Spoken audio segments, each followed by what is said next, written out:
Hello, my name is Brian Muhs, and I'm an associate professor at the Oriental Institute and the University of Chicago. And I'm here to talk about the Autobiography of Hadrian.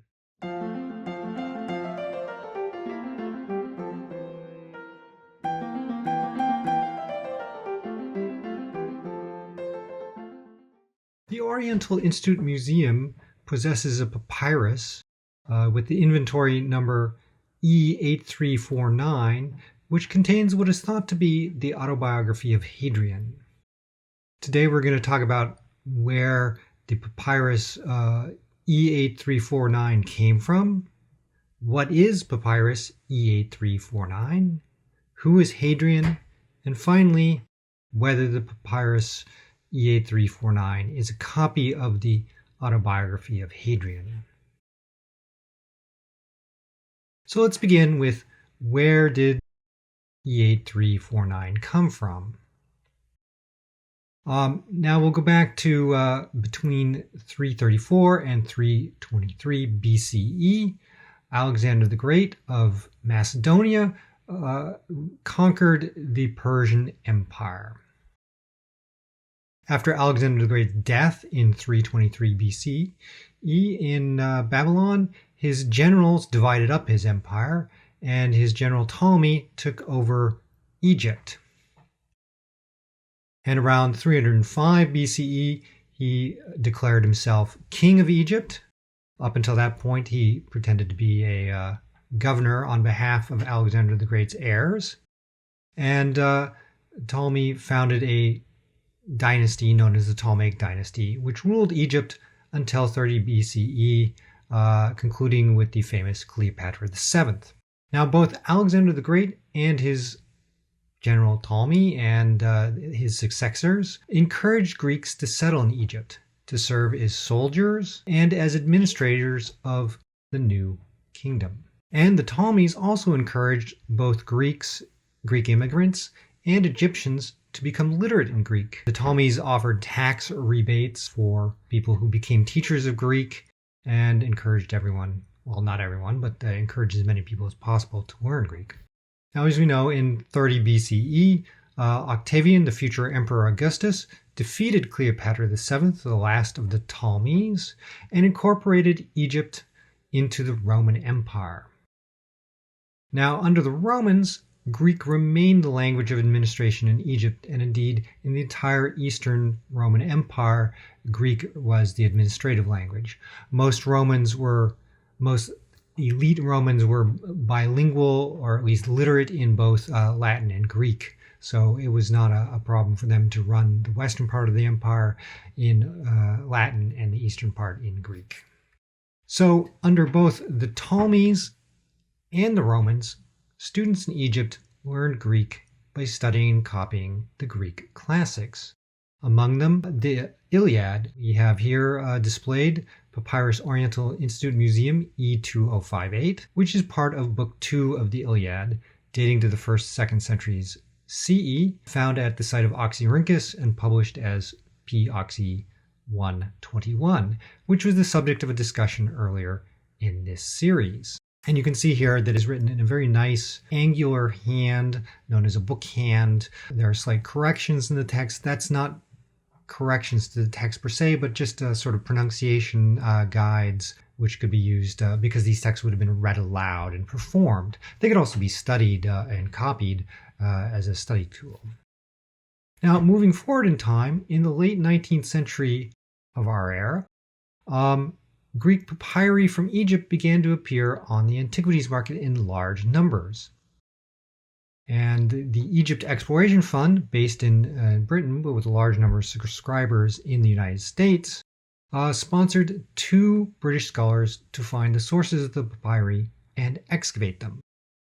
And these 2 scholars were Bernard Grenfell, pictured above, and Arthur Hunt, pictured below. Grenfell and Hunt explored the Fayum in the winter of 1895 to 96, and then they turned to the site of Behnaza, ancient Oxyrhynchus, in the winter of 1896, 97, and 97, 98, where they found innumerable papyri, including the Iliad fragment that is now in the Oriental Institute Museum as E2058, which we just saw. Grenfell Hunt returned to the Fayum in the winter of 1898 to 99 and discovered the future papyrus OIM E8349, which is the subject of this talk, at the site of el Atoll, ancient Bacchias, in the northeast corner of the Fayum. The location of the Fayum is shown on the large map at the top as a circle, and the location of Bacchias within the Fayum is shown below. Now, the Fayum is a bit of an oasis which is connected to, an oasis or basin which is connected to the Nile Valley by a branch of the Nile, and it was irrigated in antiquity by extending canals from that branch of the Nile around the edges of the Fayum. At the end of antiquity, in the 4th, 5th, 6th, 7th centuries CE, many of those canals were abandoned. They were no longer maintained, and the sites along the edges of the Fayum were abandoned and returned to the desert. And of course, being returned to the desert, the papyri and the sites themselves were very well preserved. This is in contrast to some sites in the Nile Valley proper, which continued to be occupied for centuries and were buried, and the papyri that were buried were often destroyed. Not always, in certain conditions they survived.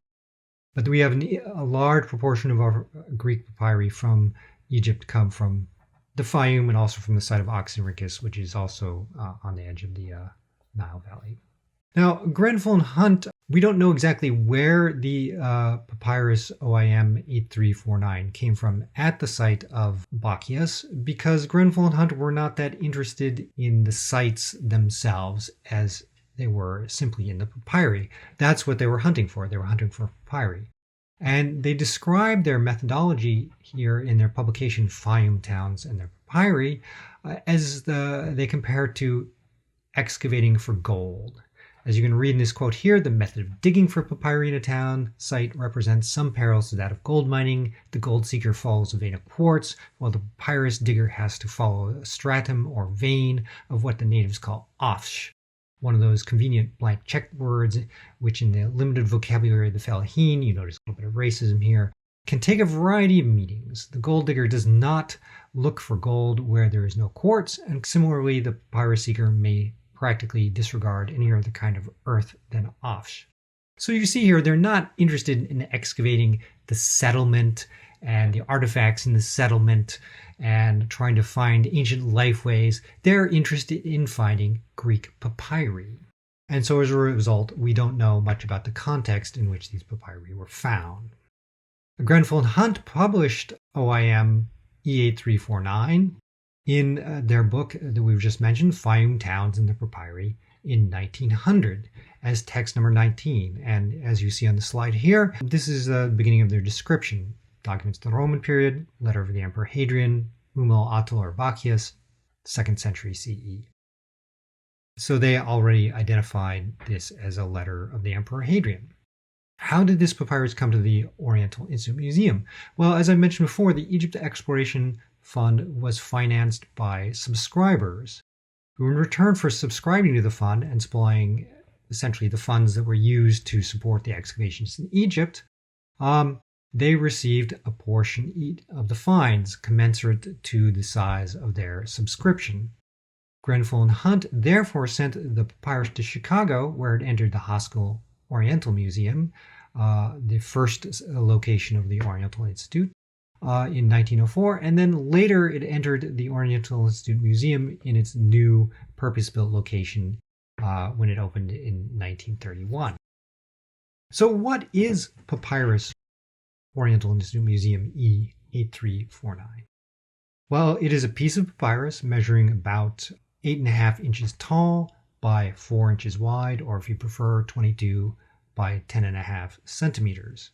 It is inscribed on both sides. And on the left picture here, you see the recto or front side of the papyrus, which contains the ends of lines of one column of Greek text and the beginnings of 20 lines of another column. So the Greeks wrote on the front side of this text in columns. and we have the ends of one column, the beginning of another.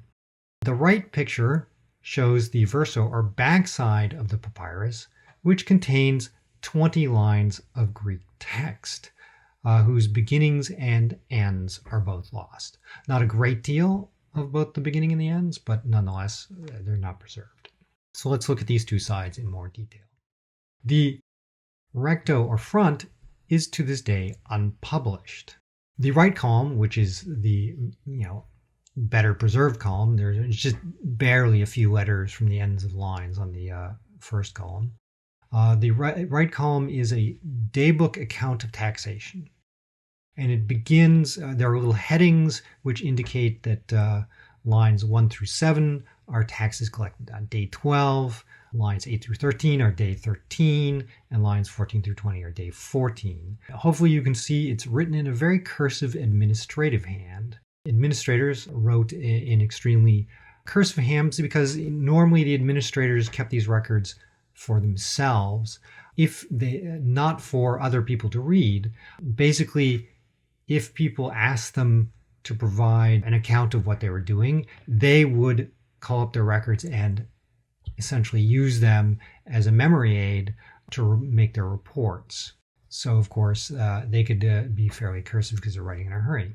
We know from the handwriting here, this text dates to the 2nd century CE. Now, if we turn to the back side of the papyrus, we have a text which is, as we've noticed, been published, which is the subject of this talk, which has been published by Grenfell Hunt in Finding Towns and also by Jan Molense in Ancient Society 25, which is a letter of Hadrian to Antoninus. And as you can see here, it's written in a blocky literary hand. As we've mentioned before, literary texts, which were designed to be read by a variety of people, were written in a more angular script than the administrative texts. Now, what does it all tell us? Well, the fact that this literary text is written on the backside of a tax register tells us that this papyrus, that the literary text is a secondary reuse of the official papyri. Papyri were normally written first on the front side, parallel to the veins of the papyri, because it's easier to write that way. And then only secondarily were written on the backside, on the verso, because the veins of the papyrus run up and down. So you're constantly bumping up against veins of papyri. It's not impossible to write on them, as you can see, but it's not as easy as the front side. So one only uses the back side if one is continuing a text from the front side or if one is reusing a text. Now, the government, of course, in collecting tax records, would generate an enormous amount of papyrus. And then when they were done with the tax records, they often sold them to embalmers who used them to wrap mummies in. And sometimes they sold them to school teachers and whatnot who needed scrap paper.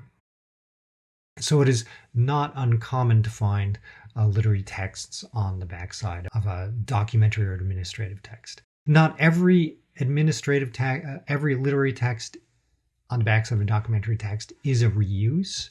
We know that some administrators were also, use the backsides of their papyri to take notes, write letters, jot down poems, and so forth. And actually, we don't know if that's the case here. We don't have enough of this papyrus. We don't know if it's part of an archive or something. It's just a single fragment of papyrus. Now, furthermore, we can say that this papyrus, we know that it has 20 lines, but the first 15 are the actual text of the letter, and then the final 5 lines are repetition of the first 5 lines of the text. So this tells us that what we have here is a copying exercise. This is what tells us that this is a school text rather than a personal copy of an administrative text. Now, the final 5 lines of the text, as you'll notice, I've marked them in red here, are actually quite cramped together, unlike the first 15 lines, which are neatly spaced. And this gives us another clue. It suggests that the first hand, the 15 lines, were written by a schoolmaster or mistress, although statistically is more likely to be a schoolmaster, who was setting down a text for a student to copy, and that the final 5 lines are the copy of the text. And you can just make out that some of those lines, the letters are not as neatly written, and of course the spacing is very poor. So this is a student copy, and clearly the student needed practice copying. So here we have, which you probably can't read, a transcription of the papyrus. The Greek on the papyrus has been transcribed into normalized Greek letters, and some of the fragments of text have been at the beginnings and the ends of the lines have been restored, because in many cases we know that based on we know from expectations what they should be. Like the first line, Autokrator Kaiser Hadrianos. When you see Kaiser Hadrianos, Emperor Hadrian, you know that what precedes it when you see or is almost certainly Autokrator, Emperor. And so we know that's how we know that the length of the lines, not a lot is missing from the beginning and from the end based on what we expect to be there. We can know that there's not only between 5 and 10 letters lost at the beginnings and the ends of each line. Now, what does it say? When we translate the Greek, we have here Emperor Kaiser Hadrianus Augustus to his highly esteemed Antoninus greeting.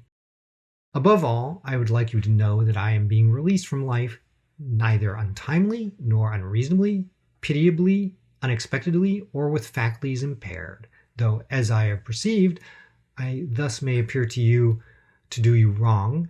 You who sits at my bedside never ceases to comfort me and urges me to hold on. Consequently, I feel compelled to write you the following, not by Zeus to cunningly paint some vulgar picture stretching the truth, but to give a straightforward and accurate account of the facts themselves. My natural father was taken ill and died as a private citizen at 40. Hence, I have survived him by more than half his age. I have approximately reached the same age as my mother, who lived to be 60. I am presently in my 63rd year we can restore, and that's where the papyrus breaks off. Or rather, that's where the student copy begins. So who is Hadrian? Well, Hadrian was born as Publius Aelius Hadrianus in 76 CE, possibly at Italica in Spain. The Roman Emperor Trajan, shown above, who reigned from 98 to 117 CE, adopted Hadrian as his successor in 117 CE by writing a letter to him from his deathbed in Syria. The Emperor Trajan had been campaigning in Mesopotamia, extending the borders of Rome to its maximum extent and including parts of what is now Iraq. But he became ill while on campaign. The campaign had to be brought to a close before it was consolidated, and Trajan tried to return to Rome, but it became clear that he wasn't going to make it. So while he was in Antioch in Syria, he wrote a letter to Hadrian appointing him as his successor. So Hadrian took the throne name Imperator Kaiser Trajanus Hadrianus Augustus, and he reigned from 117 to 138 CE. So our Hadrian is the Emperor Hadrian of the Roman Empire.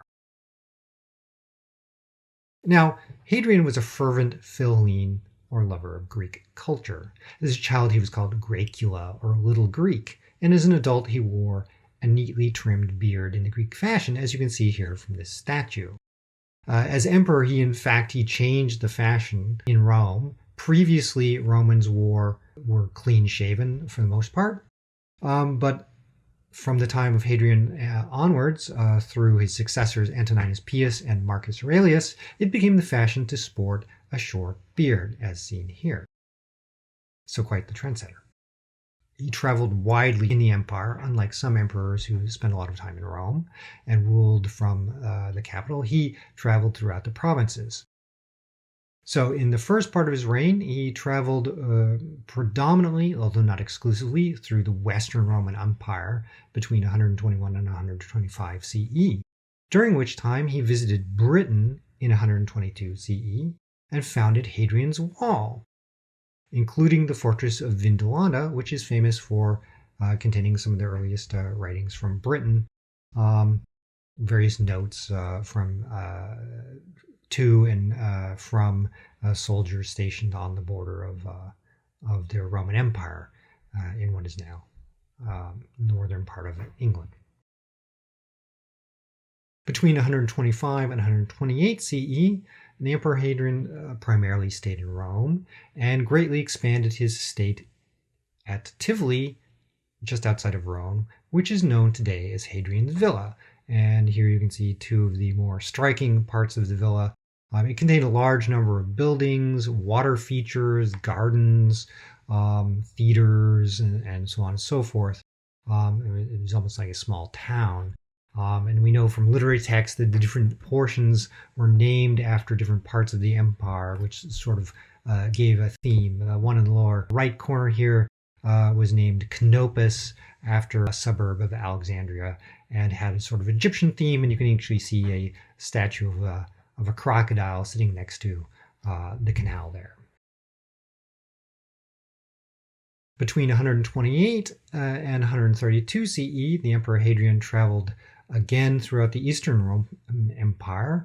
And in 130 CE, he visited Egypt, where his lover, Antinous, shown at the upper left, drowned in the Nile. Hadrian was distraught and ordered Antinous to be deified, perhaps identified with Osiris, as shown in this statue in the middle there. He also ordered a city to be founded in Antinous' honor called Antinopolis, which is a source of which is being excavated today. Emperor Hadrian returned to Rome in 132 CE and began building his mausoleum on the north bank of the Tiber River. He often compared himself to the first Roman Emperor Augustus, whose tomb was on the other side of the river opposite. So it's not surprising he built himself a large mausoleum there. The lower parts of you can see the lower parts of the building of the mausoleum here are original. The upper part is a modern reconstruction. It was turned into a fortress in 401 CE and has essentially been used as a fortress ever since up until in the 19th century, and now it's a museum, known today as the Castel Sant'Angelo. Late in life, as he was ill and dying, the Emperor Hadrian adopted Aurelius Antoninus as his heir, and Antoninus took the throne name Imperator Kaiser Titus Aelius Hadrianus Antoninus Augustus Pius, or as we know him, Antoninus Pius, who reigned from 138 to 161 CE. He was succeeded by Marcus Aurelius, and these were these emperors became known as these were three of the five good emperors who passed their empire not to their children but to successors they had appointed, who were chosen for their ability. Alas, Marcus Aurelius passed the empire on to Commodus, who, as you may know from the film Gladiator, has a somewhat negative reputation. So let's turn now to the question of whether Papyrus OIM E8349 is a copy of the Autobiography of Hadrian. Now, we know from the Greek historian Cassius Dio, who wrote in the 3rd century CE, and the Latin Historia Augusta, which was written in the 4th or 5th century CE, that Hadrian wrote an autobiography towards the end of his life. And I have a couple of quotes here from the Historia Augustus, from the first line of the life of Hadrian. The original home of the family of the Emperor Hadrian was Picenum. The later home, that is, Spain, for Hadrian himself relates in his autobiography that his forefathers came from Hadria, but settled at Italica in Spain in the time of the Scipios. And then we see in the 16th section, so desirous of a widespread reputation was Hadrian that he even wrote his own biography. Now, the Historia Augustus also says that Hadrian made his freedman Phlegon of Tralles publish his biography under his own name.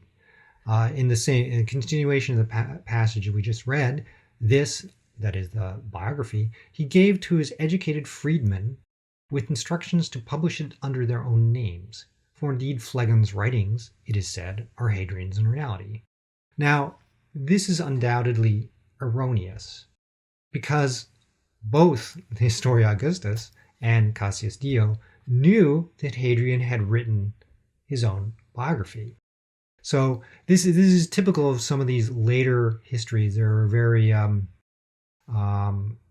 let's not mince words. They were slanderous towards some of the emperors they didn't like. And Hadrian, although we think of him as one of the good emperors, actually was not well liked by the senators at the time because he's very autocratic. So of course, some of those there were various slanderous attacks on him, and these were incorporated in some of the histories because people then, as now, liked reading dirt on famous people. So I think we can dismiss this idea that the autobiography of Hadrian was published under Phlegon's name, and therefore couldn't be a letter from Hadrian to Antoninus, because we know that everybody knew that Hadrian had an autobiography. Now, it is true, Cassius Dio and the Historia Augustus don't mention the form that the Hadrian's autobiography took the form of a letter. But they may not have felt the need to do so because literary letters were a well-known Roman genre. You can think of, Caesar wrote his Gallic Wars as a story, and Emperor Trajan had previously appointed Hadrian as his heir by letter.